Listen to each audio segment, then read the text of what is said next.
ìròyìn yàjóyàjó ló ń dé sí ojú ìwòyìn etí ìgbọ̀nyín láti iléeṣẹ́ Jígí Alára 24. Iléeṣẹ́ ọlọ́pàá fèsì lórí ẹ̀sùn ìjínigbé tí Láìdé Bákàrè fi kan àwọn ọlọ́pàá kan.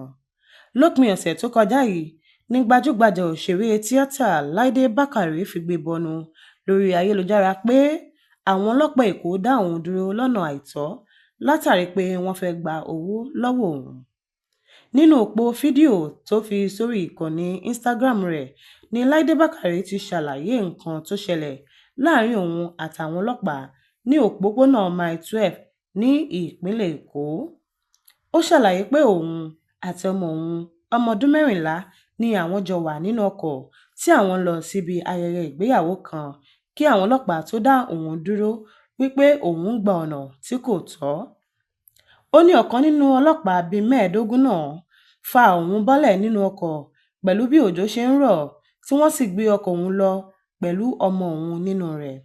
Ó sọ pé ó dá òun lójú pé òun kò ṣẹ̀ sófin ìjọba nítorí òun kò fìgbà kankan lo ìgbé ayé òun ní ọ̀nà tó lòdì sí òfin. Òṣèré náà ní ó jọ wípé àwọn ọlọ́pàá mọ̀ọ́mọ̀ mú àwọn ọlọ́kọ̀ tó ní ọkọ̀ ńláńlá nítorí àwọn mìíràn ń gba ọ̀nà tí wọ́n ti mú òun tí àwọn ọlọ́pàá kò sì ṣe ohunkóhun fún wọn. Ó ṣàfihàn bí àwọn ọkọ̀ mìíràn ṣe ń gba ọ̀nà yìí tí àwọn ọlọ́pàá kò sì ṣe ohunkóhun fún wọn. Ó wòye pé àwọn ọlọ́pàá nílò láti yàgò fún ìwà wọn nítorí ó jọ fífi ìyà jẹni ní ọ̀nà àìtọ́. Wọ́n ṣe ìkọlù sí èmi àti ọmọ mi tó jẹ́ ọmọdé pẹ̀lú ìbọn lọ́wọ́ nígbà tí a kò hu ìwà ọ̀daràn. Àwọn ọlọ́pàá tó lé ní 30 ni wọ́n wà lórí èmi àti ọmọ mi nìkan ní inú òjò.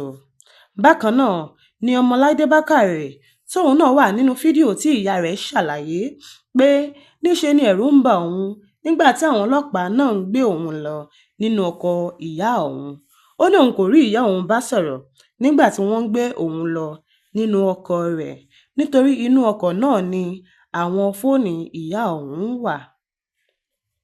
Ó sọ pé àwọn ọlọ́pàá náà ń gbé òun lọ sí àgọ́ wọn tí ìyá òun sì wá bá àwọn níbẹ̀ nígbà tí ìyá òun gba ẹ̀rọ ìbánisọ̀rọ̀ rẹ̀ tí ó sì pe ẹnìkan wípé ibi báyìí ni òun wà.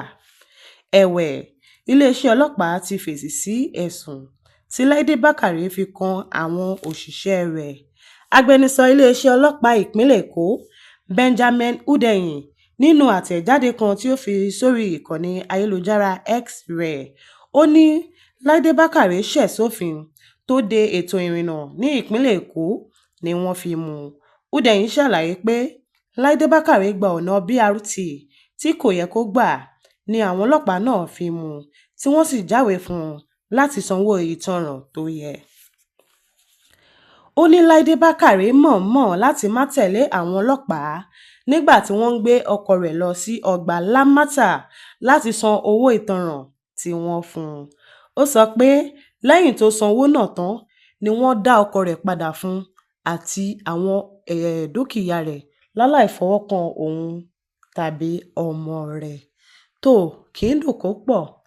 Àní rí jù báyìí lọ ní abala ìròyìn yàjóyàjó láti iléeṣẹ́ Jígí Alára. Babalọ́lá Abímbọ́lá Olúwatósìn lóníròyìn. Títí di ìgbà mìíràn tá ó fi re àtayọ̀ pàdé, ẹ máa yáṣẹ́ o.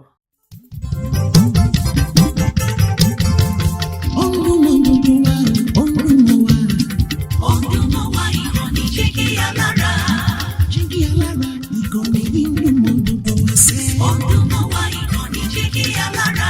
Ètò tó fún mi lóye, ètò tó wà ní lọ́yẹ̀ wà ń bẹ̀. Ọ̀dùnmọ̀wá ìkànnì Jígí Alára. Ìròyìn lóríṣiríṣi tàbí mọ bó ṣe ń lọ láwùjọ.